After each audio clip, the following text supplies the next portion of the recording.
Segunda epístola a los Corintios, en su capítulo 7. Vamos a estar leyendo desde el versículo 13 al versículo 16. Por tanto, la lectura, Segunda de Corintios, capítulo 7, versículo 13 al 16, dice así la palabra del Señor. Por esto hemos sido consolados en vuestra consolación, pero mucho más nos gozamos por el gozo de Tito, que haya sido confortado su espíritu por todos vosotros. Pues si de algo me he gloriado con él respecto de vosotros, no he sido avergonzado, sino que así como en todo os he hablado con verdad, también nuestro gloriarnos con Tito resultó verdad.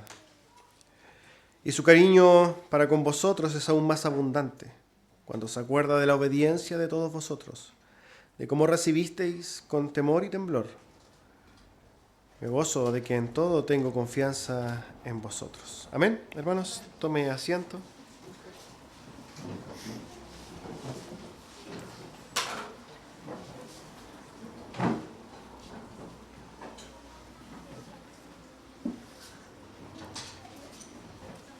Recordamos nuestras actividades, hermanos.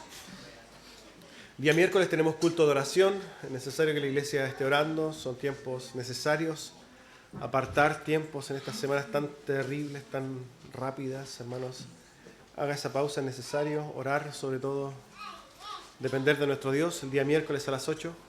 También el día viernes, los días viernes tenemos estudio bíblico. Estamos teniendo un hermoso estudio del libro de los Salmos, que también es una pausa muy necesaria. Y el día de hoy, entonces, guardando este día precioso de nuestro Dios desde las 11 de la mañana en adelante. Así que, ya saben, estamos todo el día aquí. Si quieren quedarse, están todos cordialmente invitados.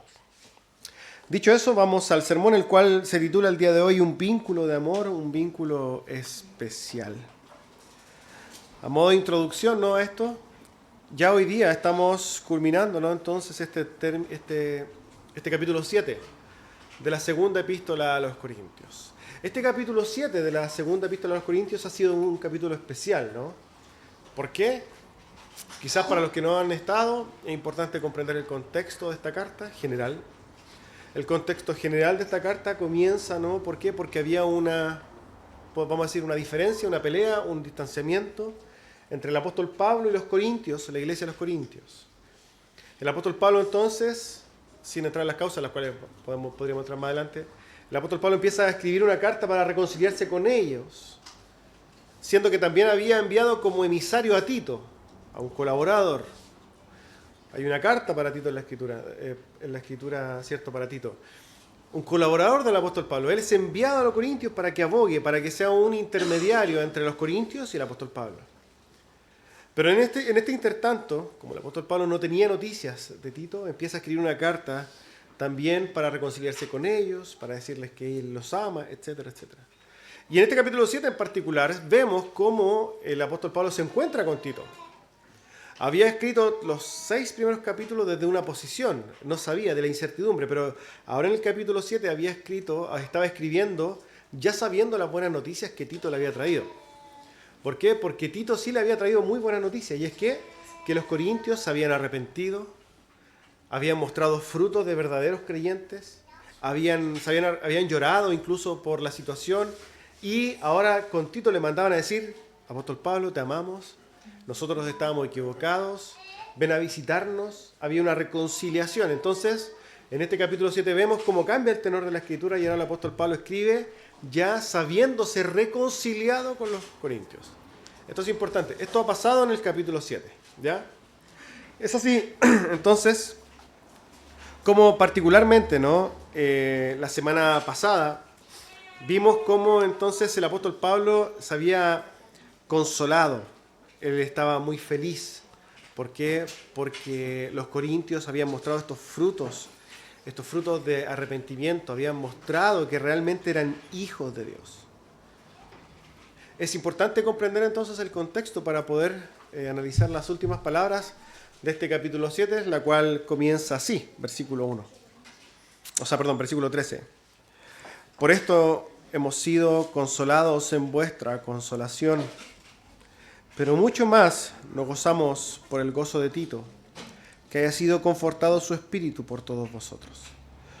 Entonces el apóstol Pablo comienza este fragmento, ¿no?, haciendo una especie de conclusión. Por esto nos gozamos, por esto hemos sido consolados. Por esto la palabra consolados tiene su raíz, ¿no?, etimológica, tiene su origen, o quiere decir aliviar el dolor. El apóstol Pablo, en esa distancia que había tenido con los corintios, había sentido dolor, tristeza. Y esto sucede porque cuando hay un vínculo, ¿no?, que nos une y hay separación, el dolor viene de manera irremediable.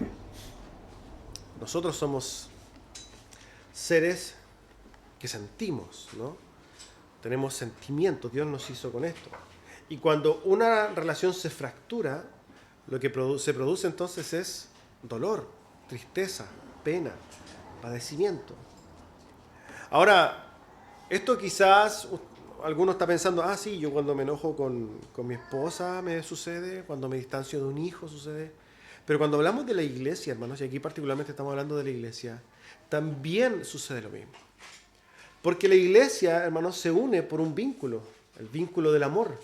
La iglesia, el cuerpo de Cristo, a pesar de que está compuesto de personas que no nos conocíamos los unos a los otros, que somos muchas veces de contextos diferentes, de familias diferentes, de niveles socioeconómicos diferentes, de educaciones diferentes, etc., nos une algo maravilloso y precioso que es un amor diferente, un amor especial, un amor puesto quizás por el Espíritu, ¿no?, que nos da un sentimiento mutuo de comunión. Y por tanto, cuando una relación se fractura en este sentido, también hay dolor, también hay padecimiento. Ahora, lo que está diciendo entonces el apóstol Pablo es que él ha sido consolado, su dolor ha bajado. ¿Por qué? Porque ellos han sido consolados, los corintios.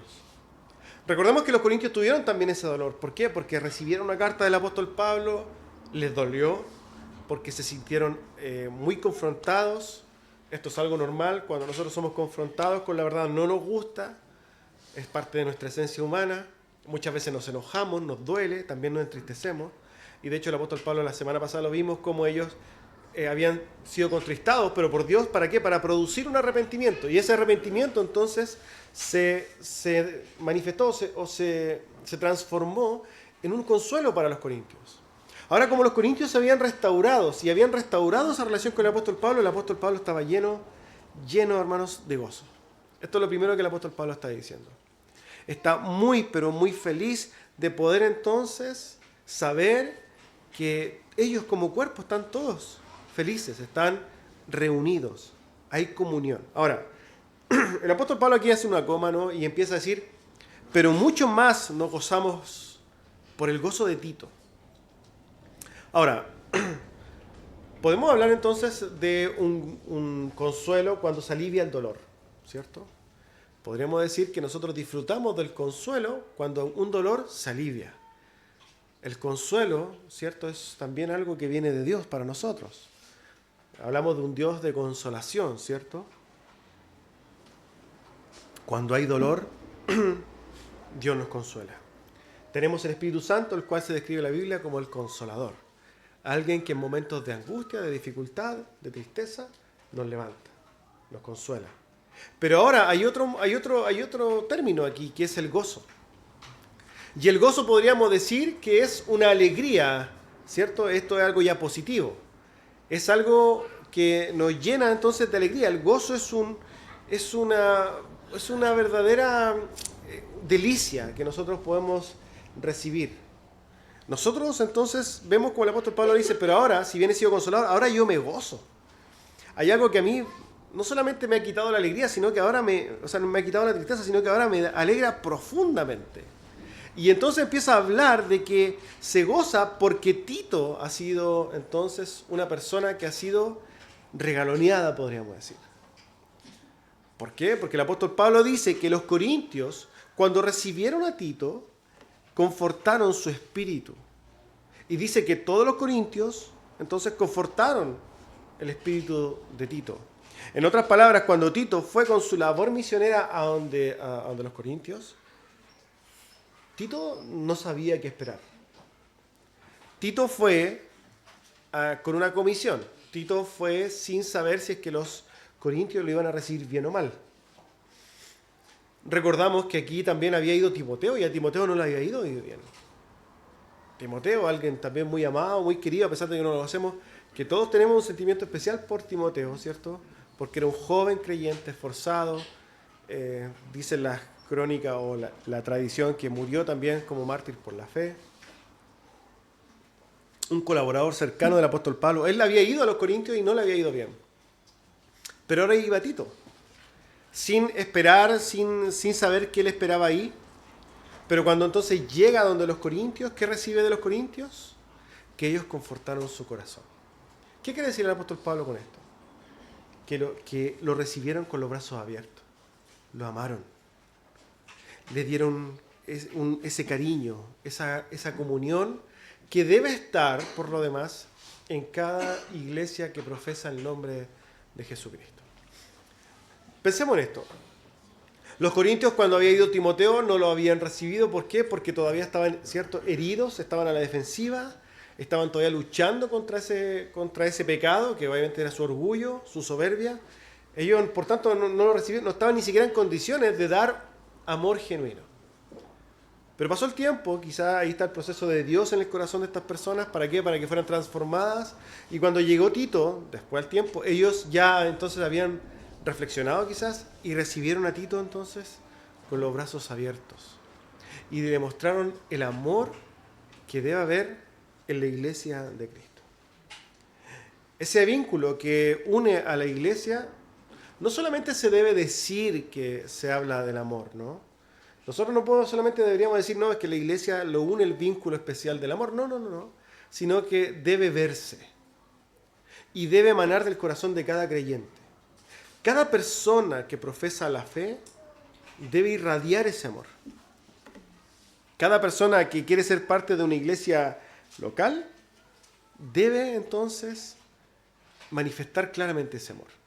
Ahora, el gozo del apóstol Pablo quizás tiene una situación o una añadidura, ¿no?, que realza la importancia de lo que hicieron los corintios con Tito. Porque ¿se acuerdan lo que hizo el apóstol Pablo escribiéndole a los corintios en su primera carta? ¿Por qué la escribía? ¿Cuál era el punto en particular que los corintios no tenían? Justamente esto, el amor. Nosotros ya pasamos por toda la primera carta a los corintios y nos dimos cuenta de que los corintios eran unos carnales, ¿cierto? Eran unos orgullosos. Unos seguían a uno, otros seguían a otros. Se disputaban, tenían peleas. Otros, al momento de la cena, no se esperaban, comían unos ricos, siendo que los otros se morían de hambre, ¿cierto? Y es ahí que el apóstol Pablo entonces empieza a escribir 1 Corintios 13. Una manifestación clara, una explicación profunda de lo que es el amor. A ellos se les escribe. A la iglesia que eran antes se les escribe. Y les dice que ellos podrían tener todos los dones del mundo, pero si no tenían amor, de nada les servía. Podían tener todo el conocimiento del mundo, pero si no tenían amor, era un símbolo que resuena, ¿no? No funciona, no sirve para nada. Finalmente, entonces, ahora, ¿qué ve el apóstol Pablo después de pasar todo este tiempo? Que ahora ellos han sido transformados y que lo que hicieron es escuchar las palabras del apóstol. Y ahora entonces, ¿qué hacen ellos? Ahora la iglesia de Corintios ama. Entonces, al ver el apóstol Pablo cómo surgió efecto, o de alguna manera cómo la palabra que él escribió, ¿no?, fue usada por Dios para transformar los corazones, eso en el apóstol Pablo debe haber sido de mucho gozo. ¿Por qué? Porque ahora ve una iglesia que antes no amaba, cómo recibía a un colaborador suyo y lo amaba profundamente. Esto es lo que está sucediendo aquí. Entonces el apóstol Pablo manifiesta su alegría, su gozo. ¿Por qué? Porque la iglesia estaba dando frutos de una verdadera iglesia cristiana. Esto es algo que hoy día vemos muy poco, hermanos. Porque si nosotros le preguntáramos al mundo, a las personas en general que ni siquiera conocen nada de la fe, ¿qué piensan de la iglesia evangélica? Estoy seguro, hermanos, que nadie va a decir, no, es una iglesia que se nota que ama a los demás. Eso no lo va a decir. Y eso es culpa de la misma iglesia que profesa la fe.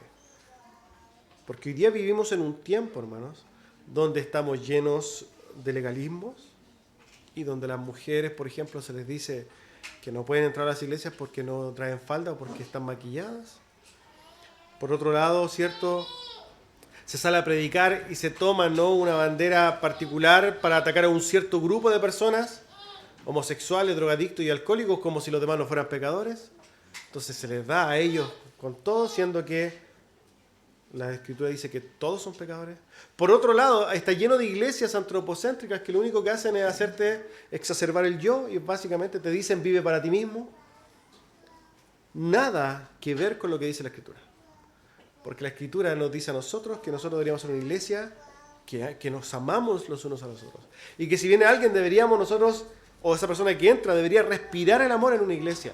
Eso da evidencia de que en una iglesia entonces está el Espíritu de Dios. Ahora, sigamos leyendo lo que dice el apóstol Pablo. Versículo 14.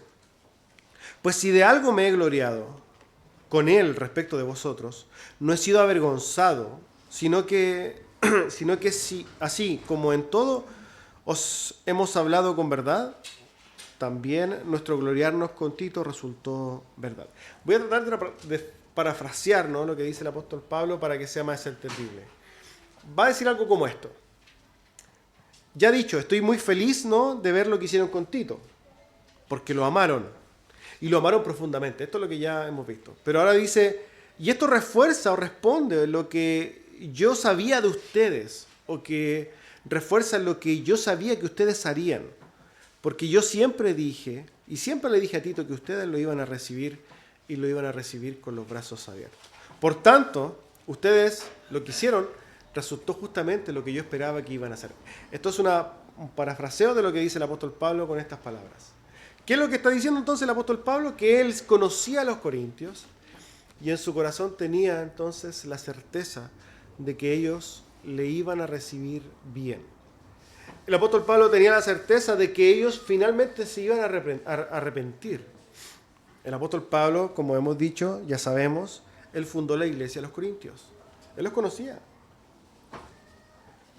Y a pesar de la dureza momentánea que había en el corazón de los corintios, el apóstol Pablo tenía en su corazón la plena certeza de que ellos se iban a arrepentir. Él los dice, yo le decía a Tito, y yo me gloriaba con Tito respecto de ustedes. Quizás, ¿qué le decía a Tito? Tito, ¿sabes que la iglesia de los corintios es una iglesia hermosa? Es una iglesia donde hay verdaderos creyentes. Es una iglesia que se entrega a sí misma o que de alguna manera sirve. Hay una iglesia donde se evidencia efectivamente que Dios está obrando. Anda, porque yo sé que Dios va a mover el corazón de ellos. Yo tengo la confianza de que lo va a hacer. Finalmente lo que dice el apóstol Pablo es que justamente sucedió como él esperaba. ¿Por qué? Porque ya sabemos lo que sucedió, ¿no? Tito fue recibido entonces con los brazos abiertos. Tito fue recibido y amado. Entonces, el apóstol Pablo ahora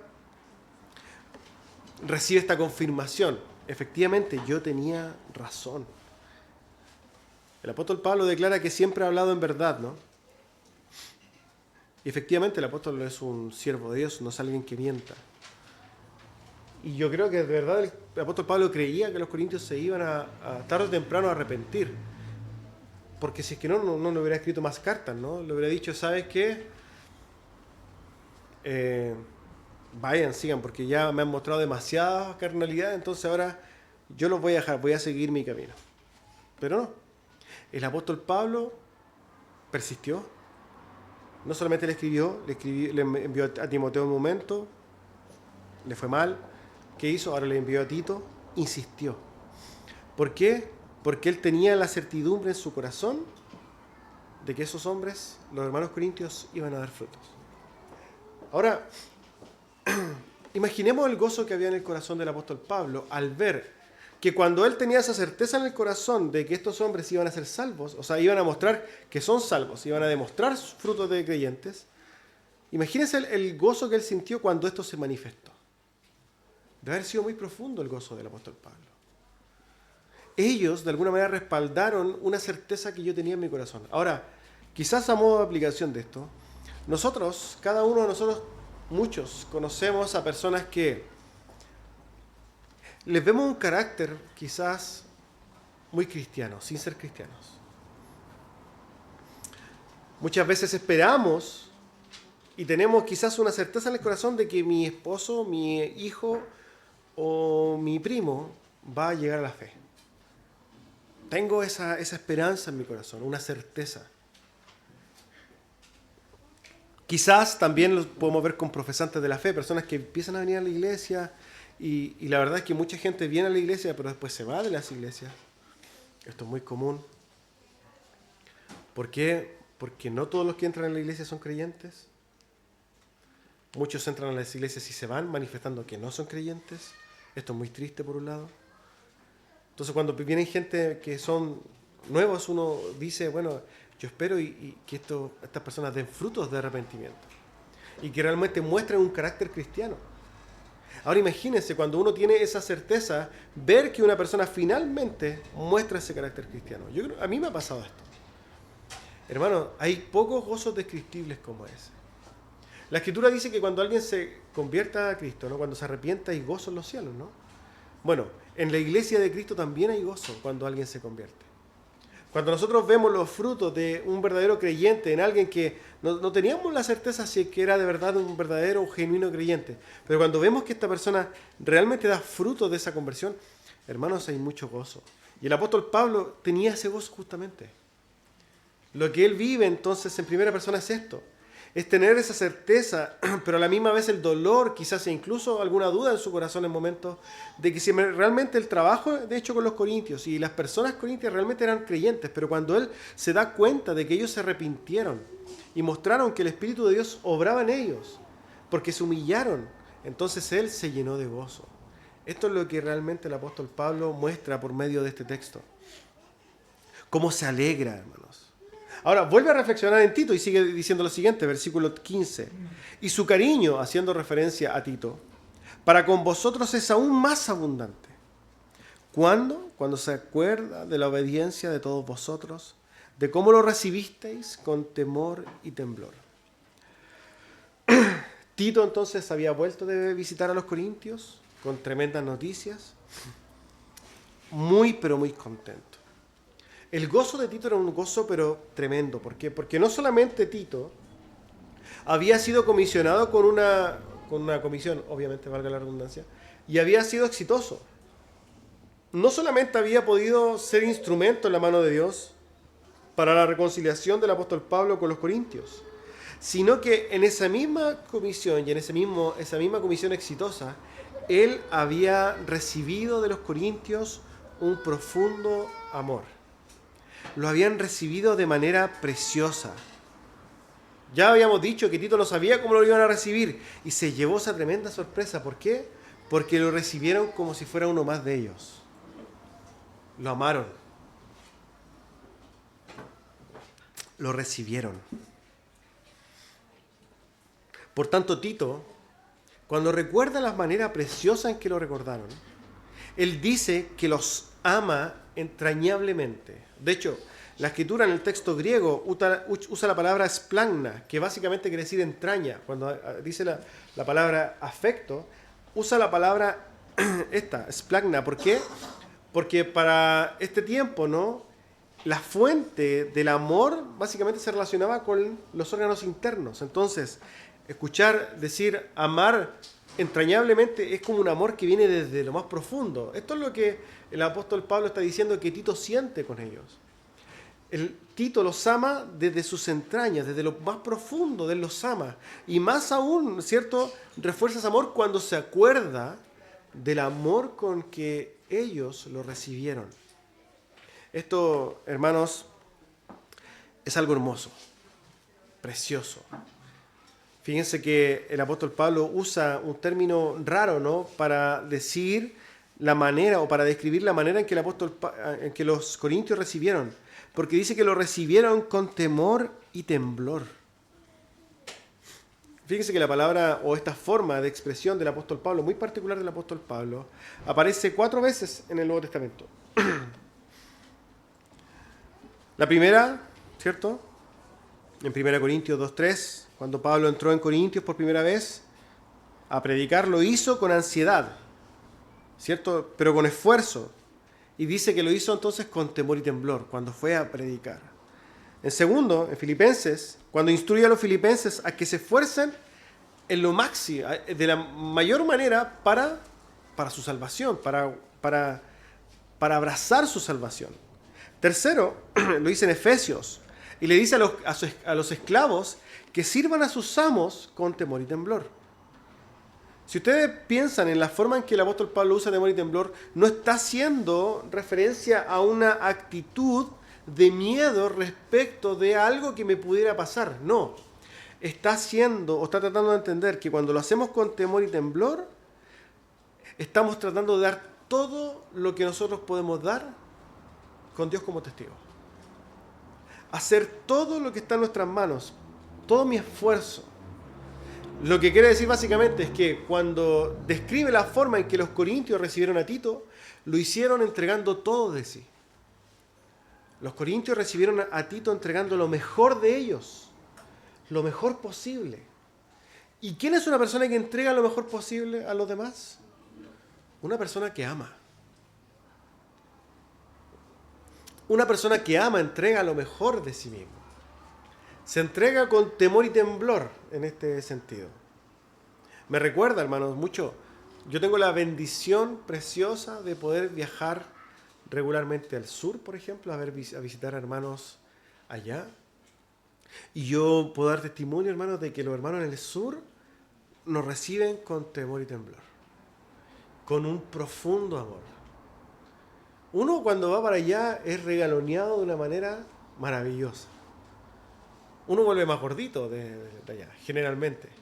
¿Por qué? Porque en el sur te aman, ¿cierto? Obviamente dándote comida, hay una forma de amarte. Pero ellos se preocupan de tenerte en su hogar, de atenderte. Nos pelean. Esto sucede, hermanos. Yo voy allá y me dice el pastor, oye, te pidió el hermano Pedrito, anda a almorzar para allá, y después vuelve, pero al otro día tenéis que ir a almorzar con el hermano Juanito. ¿Por qué? Porque nos piden que vayamos a almorzar con ellos, y cuando van, entregan efectivamente, hermanos, todo su amor. Por eso no se extrañe cuando yo voy al sur, vuelva un poco brillosito de allá. Porque sucede. Porque recibimos el amor de ellos. Ahora, generalmente las aplicaciones no se trata, hermanos, de saber cuánto es lo que nosotros podemos recibir, sino que cuánto es lo que nosotros podemos dar. Entonces, a modo de reflexión respecto a esto, particularmente de lo que estamos hablando, ¿sucede lo mismo con nosotros en esta iglesia? Por lo demás, el pastor Pablo viene la próxima semana, pastor de Temuco. Viene a visitarnos, a visitar particularmente a la hermana Bruni, que está en Santiago, que es una oveja de él, podríamos decir. Pero viene a Santiago. Yo espero, hermanos, que realmente tenga mucho más de un mensaje o un llamado diciendo, ¿y habrá alguna posibilidad de invitarlo a tomar once, de compartir con él? Porque esto debería estar en el corazón de todos nosotros. Y déjenme decirle de una manera muy crítica que son muy pocas las personas que están dispuestas a abrir las puertas de su hogar para recibir a un hermano. Son muy pocos los que están dispuestos a dar de su tiempo para recibir a un hermano. Yo espero, hermanos, que en cada uno de nosotros esté este sentir de dar ese amor. Y no solamente de aquel que viene desde afuera, sino que los unos a los otros.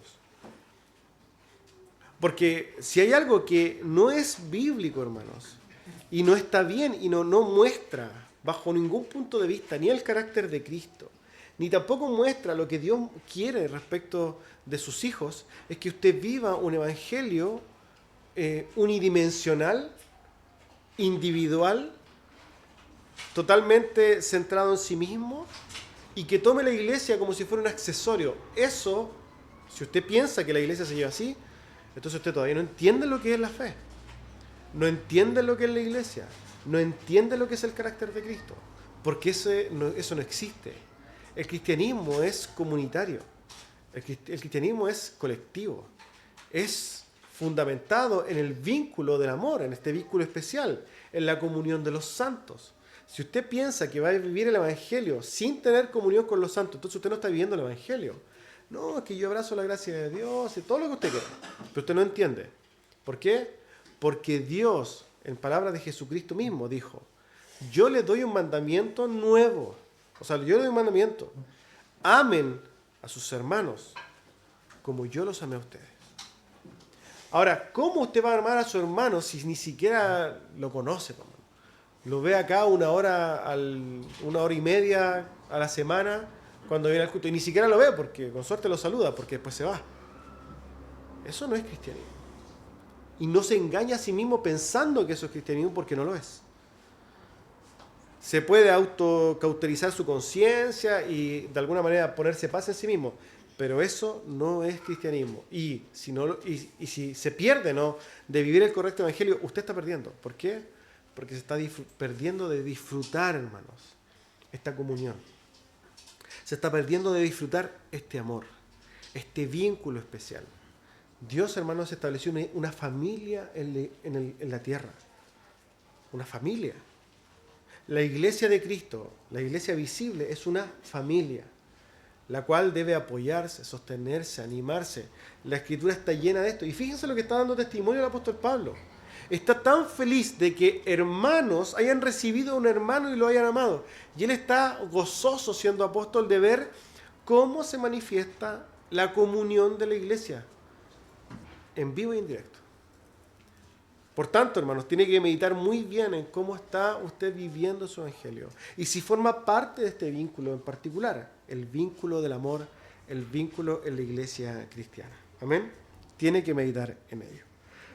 Ahora bien, como hemos dicho entonces, el apóstol Pablo está haciendo reflexionando, ¿no?, en cómo de Tito nace un amor entrañable, un amor que nace desde lo más profundo de su ser.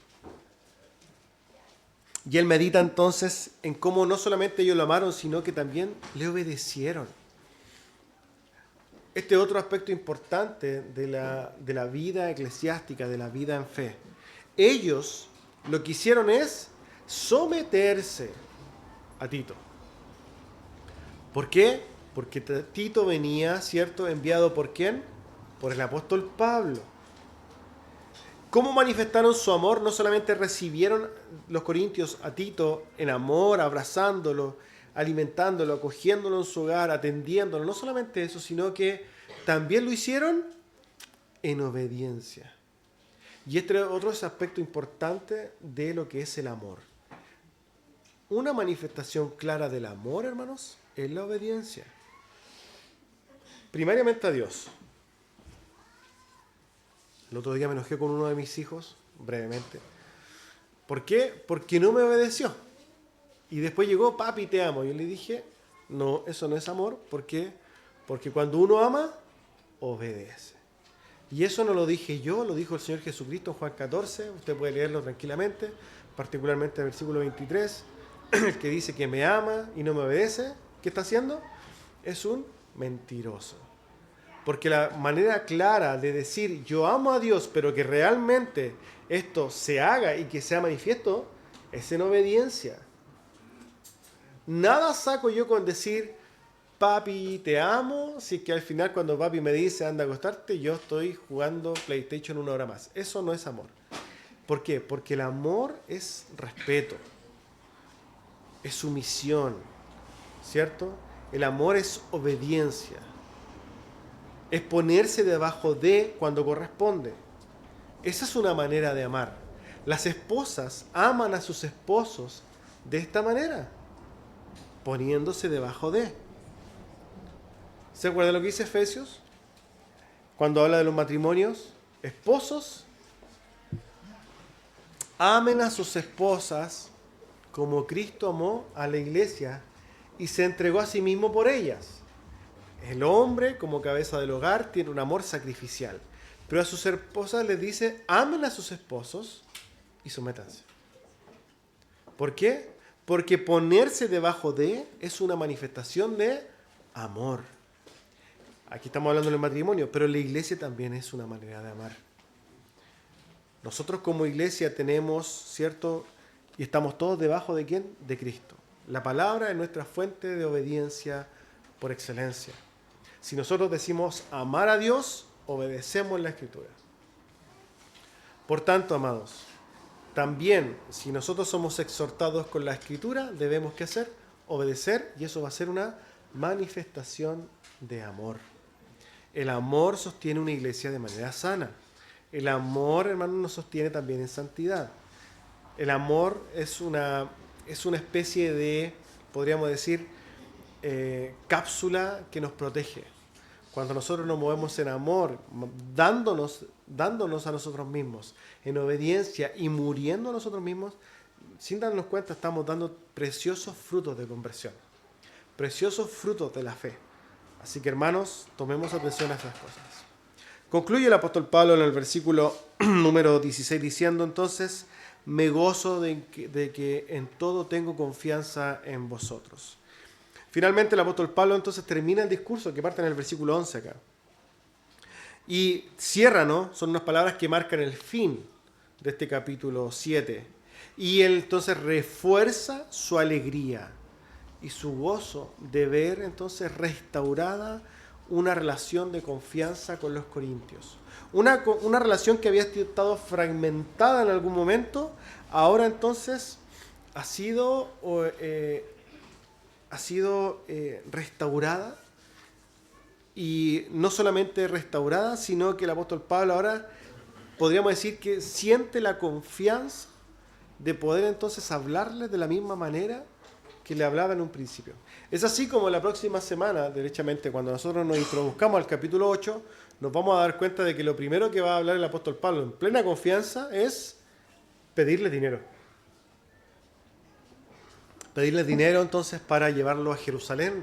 Sabemos que la iglesia de Jerusalén estaba pasando un problema. ¿Qué es lo que hace entonces? Le dice a ellos, más adelante, capítulo 8, por favor, llevemos una ofrenda a los hermanos en Jerusalén. Entonces hay una confianza que realmente el apóstol Pablo manifiesta claramente por medio de sus palabras. Ahora, ¿qué me queda, amados hermanos, como reflexión final? Reflexionar en la maravilla de lo que es una relación restaurada. El apóstol Pablo dice que se goza. El apóstol Pablo dice que realmente siente un placer profundo al ver una relación restaurada con ellos. Y hermanos, nosotros tenemos por excelencia este ministerio, el ministerio de la reconciliación. Si bien el apóstol Pablo, ¿no?, está hablando de la reconciliación, ¿cierto?, del perdón, del amor, en un sentido de la iglesia local, y nosotros podríamos hablar de aquello, ¿en qué sentido? En que en este mismo amor y en esta descripción de lo que el apóstol Pablo ha hecho como amor, ciertamente la reconciliación es algo que tiene que estar presentísimo. Porque cuando él describe el amor, ¿cierto?, nos dice que el amor todo lo soporta, todo lo espera, es benigno, no busca lo suyo, etc. Por tanto, en las relaciones, si nosotros nos fijamos, cuando las relaciones son fragmentadas, es porque hay algún herido, generalmente, alguien se vio afrentado y alguien no quiere perdonar. ¿Cómo se restauran las relaciones? Con perdón, muriendo a mí mismo, despojándome, mirando el bien del otro.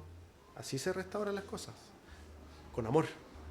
Si vemos entonces que nosotros tenemos una relación fragmentada, ¿qué tenemos que hacer? Humillarnos en amor. Ahora, volviendo al tema de la reconciliación, nosotros, hermanos, tenemos un ministerio por excelencia de la reconciliación. Y no me quiero pasar esto porque finalmente es algo fundamental en la gran comisión. Nosotros tenemos un ministerio glorioso, que es el de la reconciliación de la enemistad más grande que pudiera haber en el mundo. ¿Cuál es esa enemistad? La de Dios con los hombres. Dios con los hombres. Dios está en enemistad con los hombres. Los hombres están en enemistad con Dios. ¿Por qué? Porque hay algo en medio. El pecado. Ahora alguien podría decir, bueno, echémosle la culpa a Dios, que Él entonces perdone. Bueno, tenemos un Dios perdonador, pero un Dios justo. Un Dios que no puede perdonar sin justicia. No puede pasar a llevar sus atributos, Dios, como que sí. Ahora yo perdono, nomás me olvido de mi justicia. No es así. Es por eso que Cristo vino, hermanos. Porque para poder perdonar tenía que hacer justicia. Tenía que castigar la maldad de los hombres y envió a su Hijo Jesucristo a morir en la cruz del Calvario para satisfacer esa justicia y poder entonces abrir los canales del perdón para todo hombre.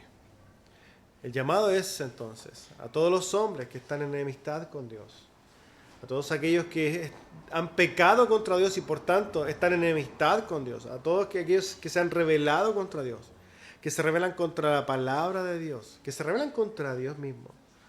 El llamado entonces es a que se reconcilien con Dios. Y el llamado entonces a todos los creyentes a que puedan llevar las buenas nuevas de salvación.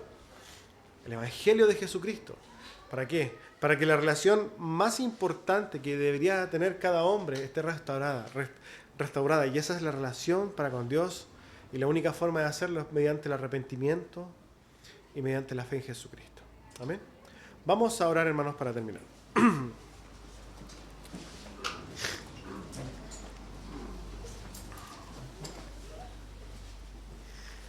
Padre glorioso, Señor, queremos darle gracias.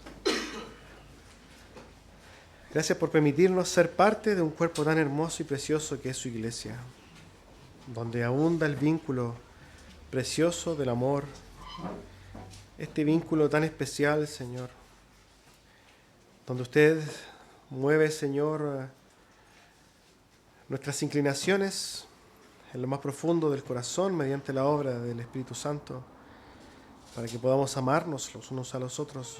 Pero necesitamos, Señor, que cada día nos ayude más.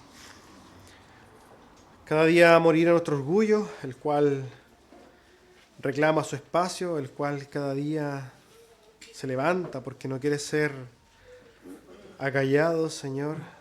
Rogamos entonces que usted nos ayude a ponernos riendas para que realmente podamos vivir en el Espíritu según su palabra. Ayúdenos, Señor, a amarnos los unos a los otros como usted nos amó, a perdonarnos, a ser pacientes, que el carácter de su Hijo amado pueda estar en nosotros cada día más. Le damos gracias en el nombre de su Hijo amado Jesús.